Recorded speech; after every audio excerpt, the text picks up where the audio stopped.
What's good, people? It's the Rap Roundtable here. Your boy Jobs, the the Rap Snob, Diddy the Balance, the homie Mace. We just need y'all to like, share, and subscribe when you tap into the videos. We're trying to reach 5,000 subs and eventually 10K subs. And with your help, we could definitely do that. Especially people who watch the videos and don't sub.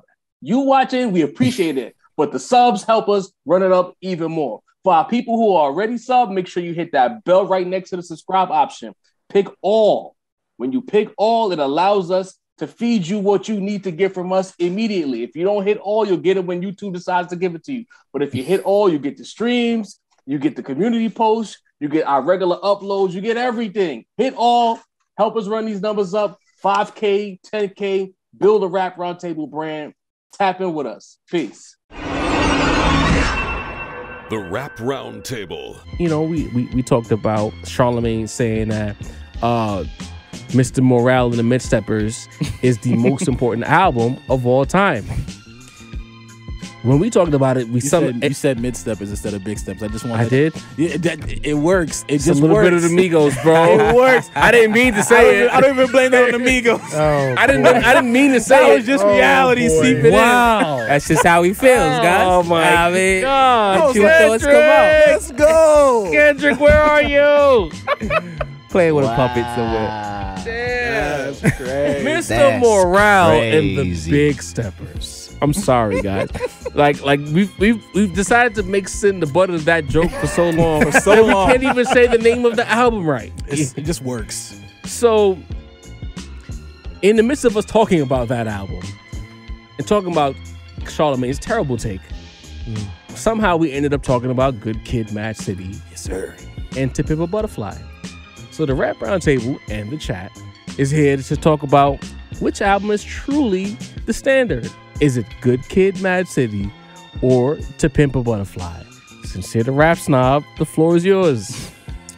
So I'm gonna cop out here. Oh, come on, bro. No, because this is honestly how I feel, right? So Come on, son. personal preference aside, and my personal preference is really by a sliver.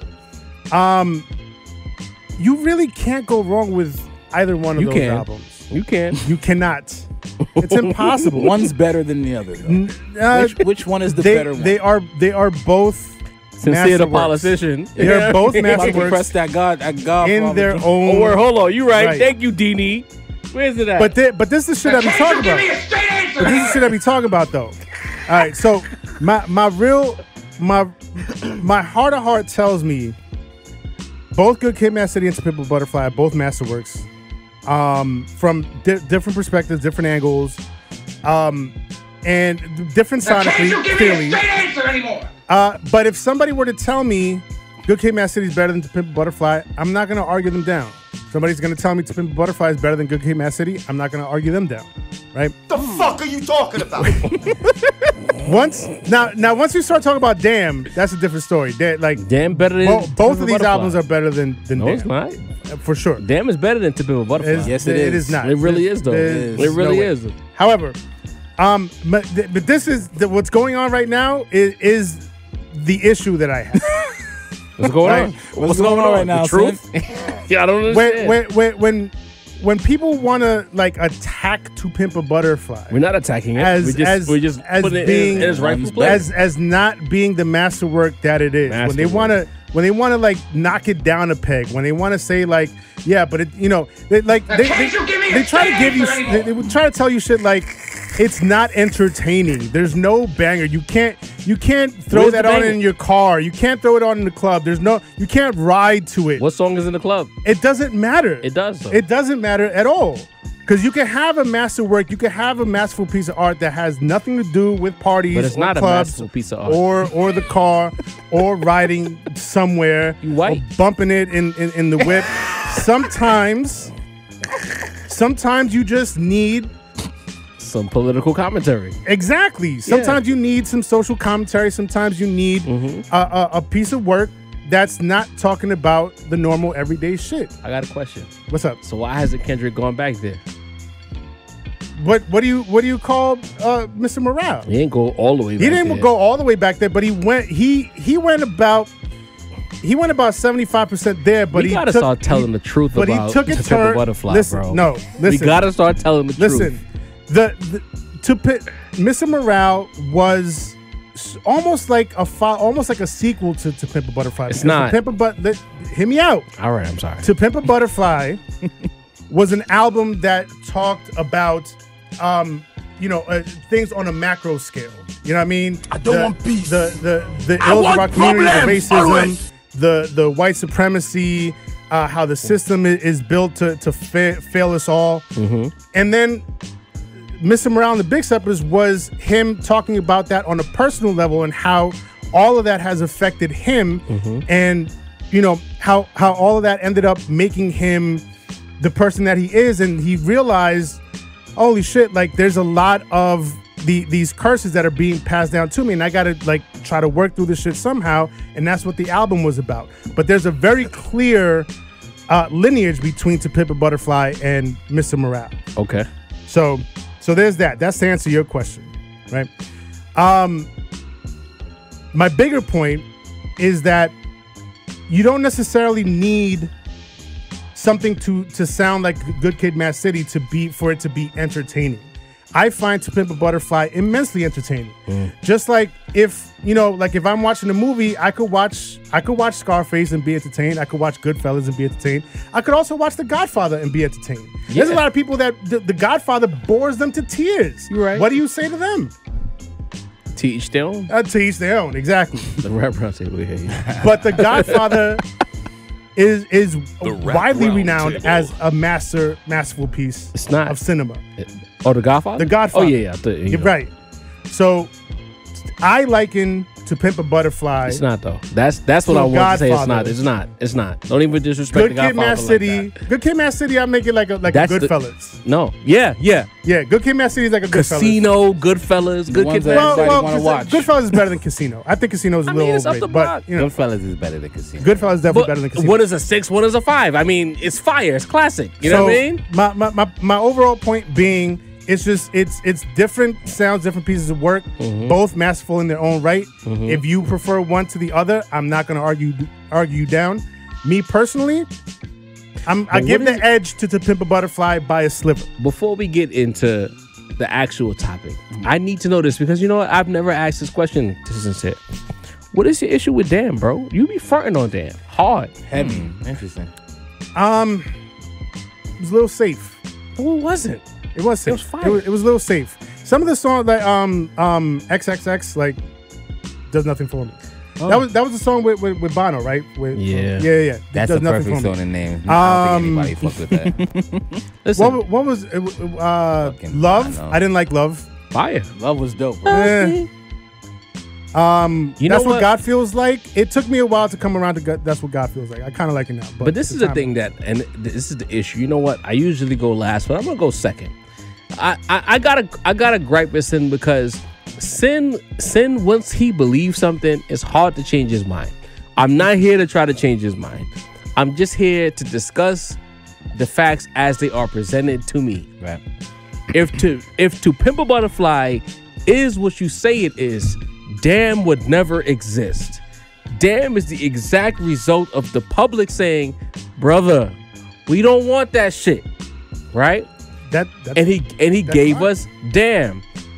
Right? He pandered. He appeased He the didn't public. pander. He made a He fire album. He appeased the public. He Gave the fans what they wanted. He gave And this- the and people this- that were not on the wavelength then- of To Pimp a Butterfly. No. Just because they weren't on the And then- wavelength doesn't mean that it wasn't dope. You're right. So the problem is, you can say all of that, right? You can pump it all you want.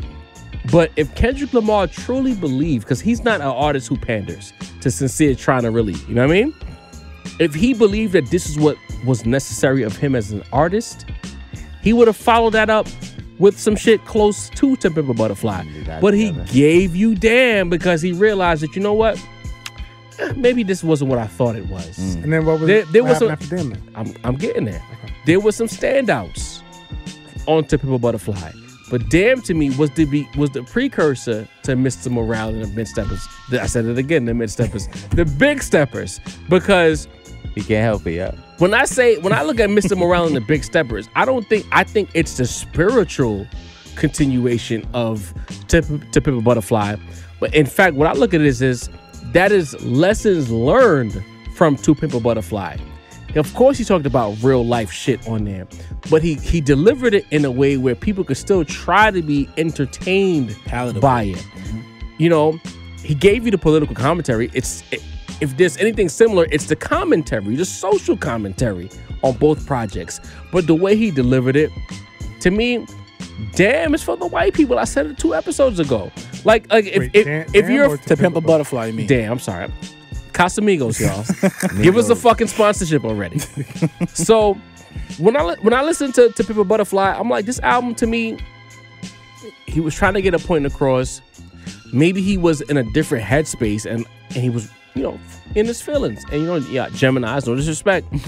When they get in their feelings, things tend to spill over. It's a lot of spillage with Gemini feelings. Indeed. And to me, To Pimp a Butterfly was the result of feelings. He learned his lesson. He gave you Damn. And from Damn, what did he do? He got to curate the Black Panther soundtrack, right? And then he looked around and said, you know what?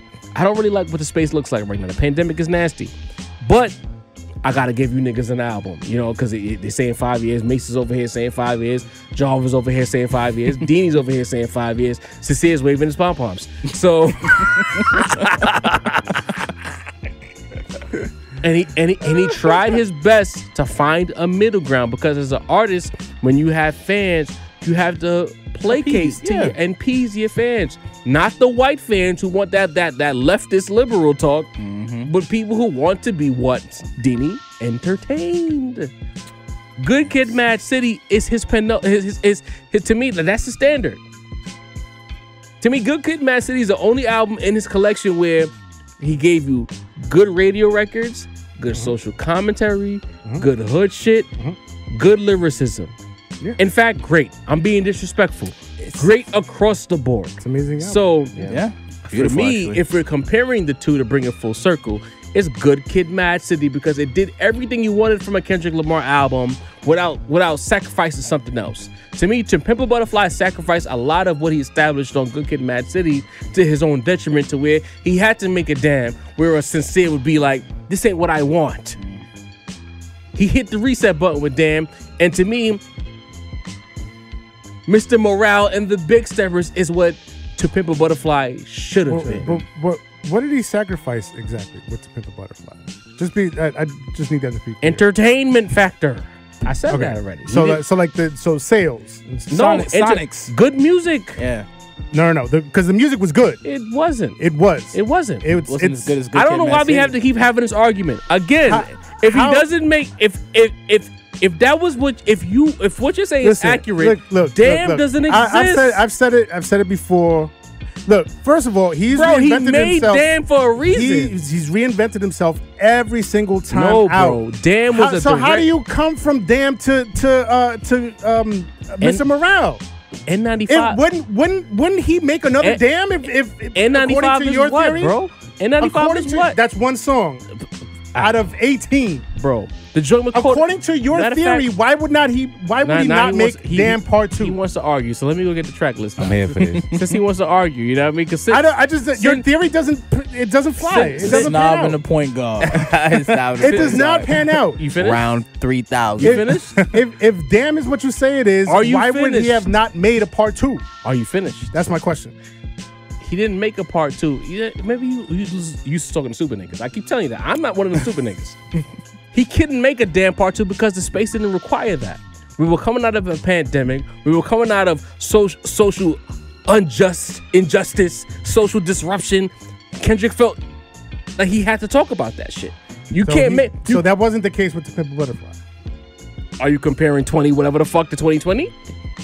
It's 2015. Well, To Pimp a Butterfly came right off of the Trayvon Martin, Michael Brown, Ferguson. Right. Riot. But So what was you can 2020, make the same point. a pandemic and social injustice. Cities all over the country getting destroyed. That's not the same shit. Come on, bro. Yeah.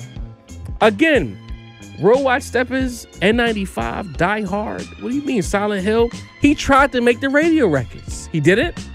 The difference between Kodak on that motherfucker. the difference between Mr. Morale and the Big Steppers and To Pimp a Butterfly is they were direct attempts on Mr. Morale to make radio records. And on top of that, he put the Heart Part 5 on that for a fucking reason after the fact. Why, Sin? Great record. Come on, bro. You know what I'm saying? To me, Damn doesn't exist without To Pimp a Butterfly because he realized that maybe he wants to go very deep and the people don't want that. And I'll shoot you some bail and I'll say that there's that low common denominator that you always talk about. Mm-hmm. And there's a lot of people who don't want that highfalutin shit. They want the lowest common denominator. Right. So one of my other points that I wanted to get to was that I feel like certain people, possibly some people at this table. Go ahead, motherfucker. They don't like they don't like people coming at them from what they perceive as a high horse. Nah, it's not even that. And I feel like a lot of people feel like Kendrick was coming on some high horse shit on To Pimp a Butterfly. A little bit. I can see that. Yeah. See? He was on his high horse shit, but you know what? And you know what? We talked about selfishness as fans. And I think coming off a Good Kid, Mad City and what he established as the direct opposite to what Drake established as an artist, for you to come right back with that as your follow-up was a bit disingenuous to what you had established with Good Kid, Mad City. Doing the remixes, the joints, love me, and all that other shit. Yeah. You know what I'm saying? Why would you go so far left? I know he's an artist, but the reason Damn exists is because Kendrick himself as the artist, because it's clear that TDE can't tell him what to do. Kendrick himself as an artist realized, you know what? I might have been bugging on To Pimp a Butterfly. I went too far left. Let me scale it back. Give some good records. Then Mr. Morale and the Big Steppers, there was a lot of lessons learned from Damn and To Pimp a Butterfly. Yeah. So what did he try to do? He tried to blend the two together to try to give you the radio joints, give you the stadium joints, and still give you the social commentary that are sincere is try looking to appease for. everybody. Right, he tried to appease everybody. But the issue in hip-hop, in my experience with hip-hop is, once you try to appease everyone, you don't make a classic. And to me, that's why Mr. Morale and the Big Steppers is not a classic. And you tick off all those little boxes of people that were here for certain things. So now the people that wanted the deep shit, now they're ticked off. The people that wanted the good records, the vibe too, now they're ticked off because they're getting a blend instead of what they actually really wanted. Exactly. You know, Sin and I ended up arguing about the shit. I want to hear from Mason Dini. Go ahead, Mason. Go ahead, bro. Yeah, so, you know, this is an interesting conversation because we just kind of went into it. And my thoughts were that To Pimp a Butterfly was the young person's Illmatic. You know what I mean? But, and I don't mean to jump you, Sin, but fight back. It's like I'm a good kid person. I've always thought that was Kendrick's best album. Yeah. I've always, you know, for me and Sin, you might be biased. I might be biased in this way because it's like I literally remember listening to Good Kid for the first time. You know, like feeling this album came out when I was in my early 20s. My son was super young.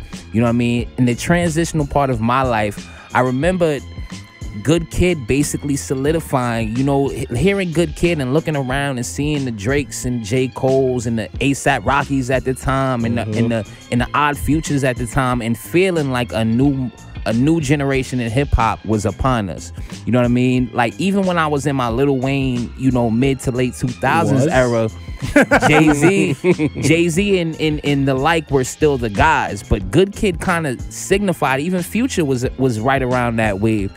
That kind of signified like a new era for me. So, you know what I mean? So I'm always gonna be a Good Kid person. You know what I mean? Like I always think that's Kendrick's best album. Every time I listen to a Kendrick album, I'm hoping he can get to the level of Good Kid.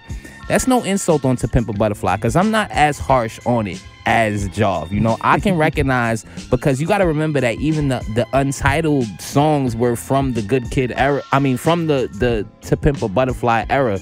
Like, the raps are A1, the beats are A1, the fact that he had political commentary was A1. You know what I mean? So it's like it just wasn't my speed. You know what I mean? It's like, and not to get in my misogynist Dini bag, but it's like when Jaw throws Lotto in the group chat. It's like I can see I'm supposed to like it, but it's like it's just not my speed. You know what I'm saying? Wow.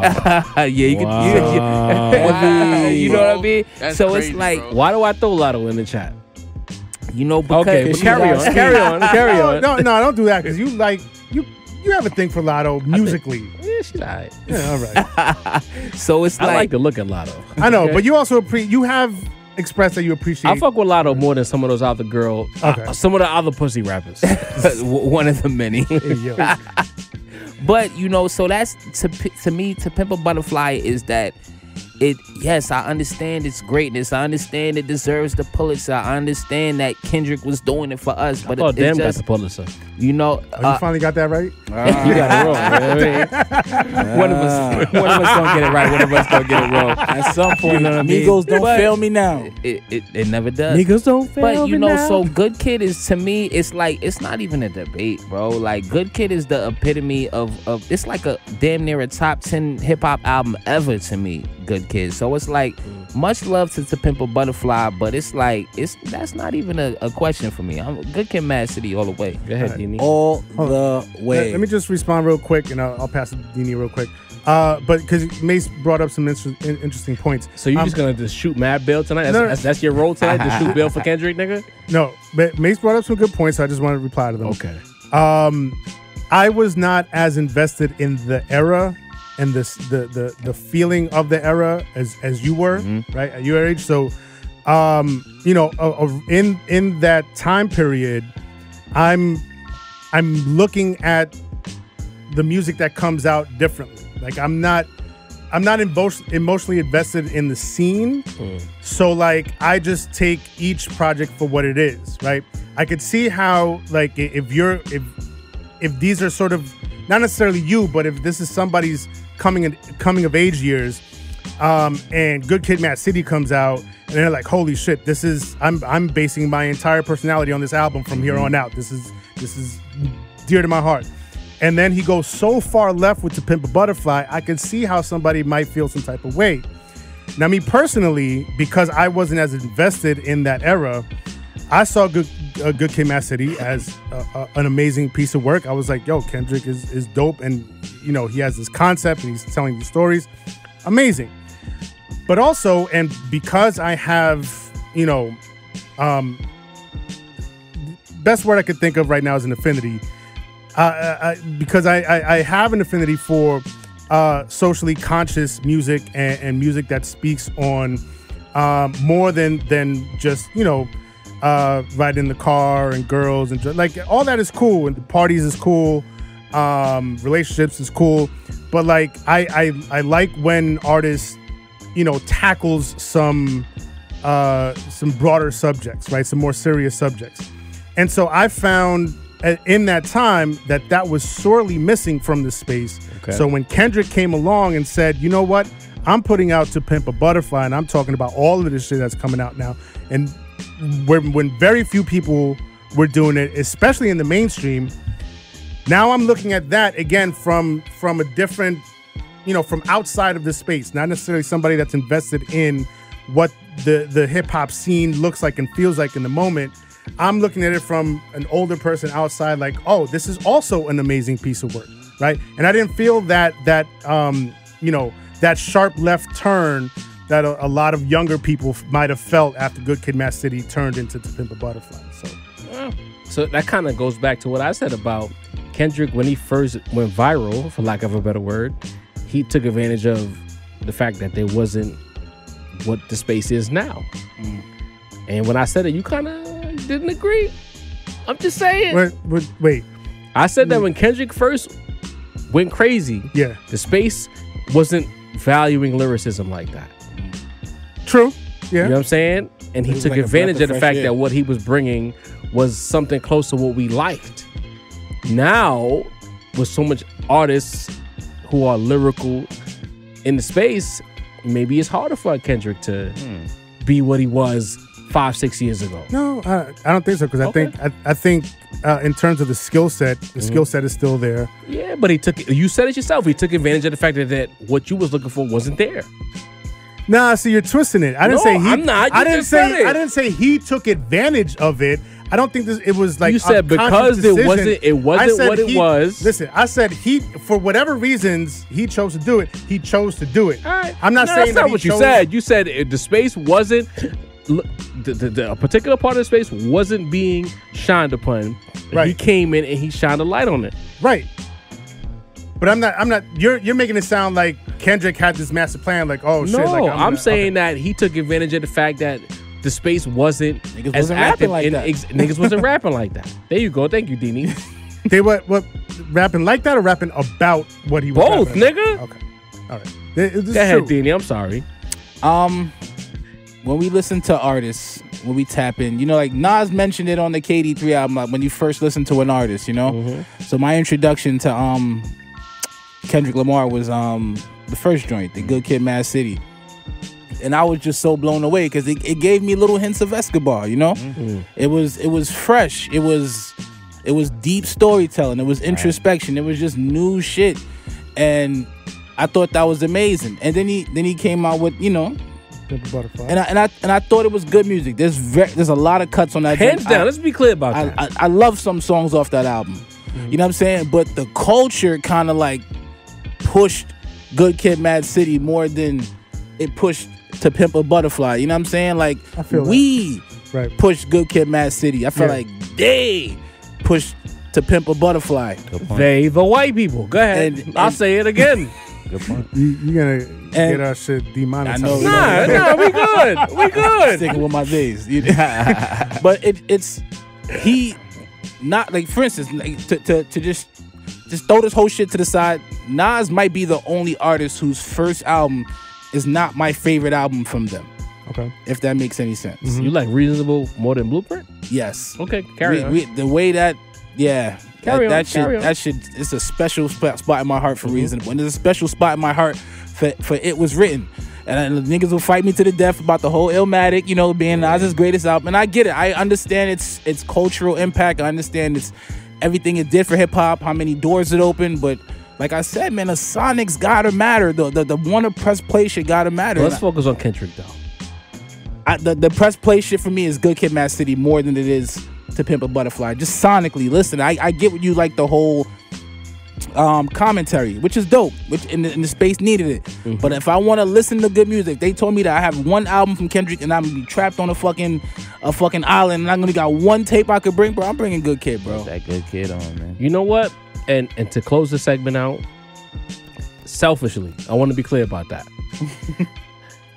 Good Kid, Mad City took me to LA. I felt like I was in LA and Kendrick was my tour guide.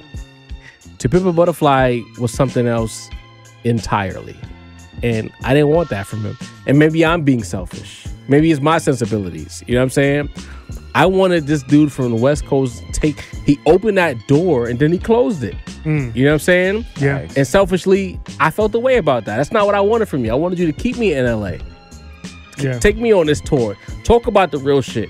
And I felt like, not even damn so much, but Mr. Morale took me back to LA, but on a more mature level. And that's why I will always say, I personally, Mr. Morale is the album I felt like To Pimp a Butterfly, he had in his mind when he curated it, and he found that sweet spot. Because there is no we cry together, as an example, right, on To Pimp a Butterfly. Right. Because he still remembered, you know what, niggas want to hear certain things from me. Yeah. Right. And I owe that to them as an artist, and I'm not going to be selfish. I think he was selfish on To Pimp a Butterfly, Sam. So you like Mr. Morale now? Is that you're coming around to it? I've never not liked Mr. Morale. It's just not a classic. All right. You keep calling it mid. Because your reaction is beautiful. Sincere upset about Kendrick is good content. What do you mean? It's beautiful. What do you mean? You know what I'm saying? I mean, all right, so let's move on. I didn't think this segment was going to go the way it went. That was crazy. Kendrick does that. The Rap Roundtable, y'all. Sir. It's not just Nas. It's not just Jay-Z. We argue about everything. Everything. That's what we do.